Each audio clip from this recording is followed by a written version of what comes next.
Hello everyone, this is Jennifer, and in this video I'm going to share something with you, and I happened to find this in a box. I thought I don't know why I still have it, but it is my final discard from my ex-narc, and even looking at it right now, it just kind of makes me brings back the memories and the feelings, which is not good. So after I read it to you, I will be ripping it up and stuffing it inside a voodoo doll and hanging it from a tree.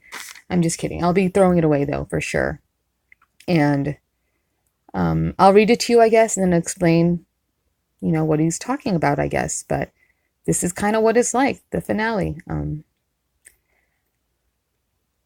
I had asked him after I left, because I didn't find out until I was long gone. I was already moved out and everything, and I figured out what was going on way after, unfortunately. But I still, for some reason, thought, okay, he owes me a bunch of money. I need to get my money. Like, he's going to send it, right? Yes. So I did email him, and I was like, okay, I haven't heard from you. And I was kind of rude, but still not accusatory or anything like that. But I really just did not think he would go this far. But this is what he says to me after my question. He emails me, Jennifer, this is what I was afraid of, your bitterness and anger towards me. Remember, this was your decision. I wanted you to stay. I tried everything to make you happy, but I cannot fix what was wrong with you. I wanted us to remain in good terms, but I take issue with you going out of the line and contacting the ARC and stuff. I'm sorry that you are depressed, but do not take it out on me. I did everything I could do for you, but it was never good enough. I supported you financially. I fixed up your condo. I bought you gifts all the time just to make you happy, but none of that made a difference. I don't know what agreement you're talking about, and if your parents or you needed any money at any time, you could have just asked. Anyway, here's the $1,500 we agreed on. It appears that money is the only thing that really drives you, so here you go. I assume that this is the end of the agreement, so I assume there's no more contact between us. And Jennifer, please stop blaming others for your problems. Please take responsibility for your actions. The "your" is capitalized. So after reading this, of course, I was just like this volcano, ready to explode. And it lasted quite some time, for days and days and days. I'm going to say just months. I'm going to say that, because I was so furious and there was nothing I could do. And it might not sound that bad, but first of all, this letter, this is not how he talks. This is not, it was definitely prepared.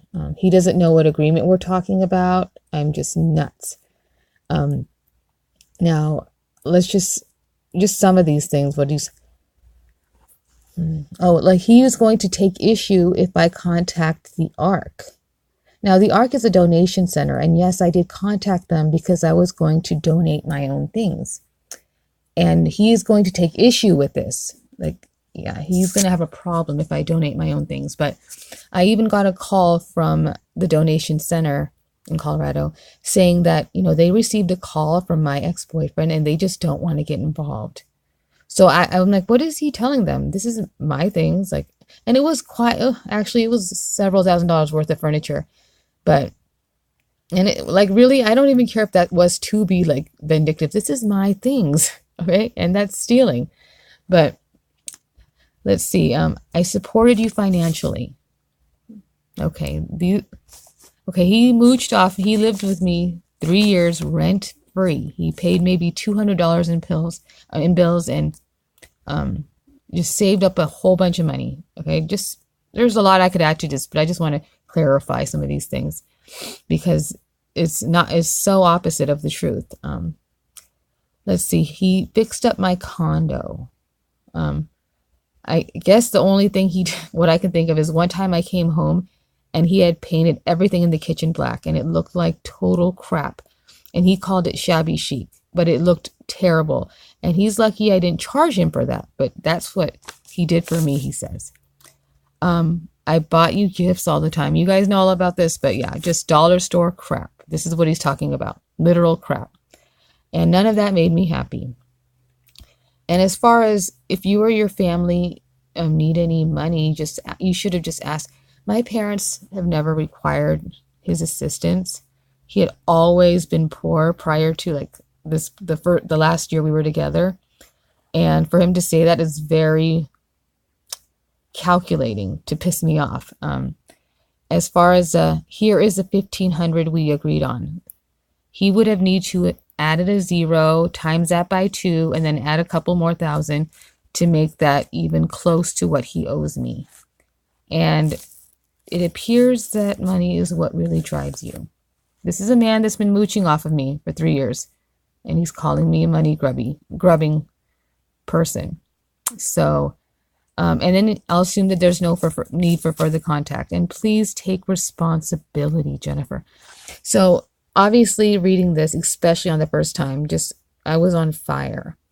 And more so because there was nothing I can do. And it drove me so mad for such a long time.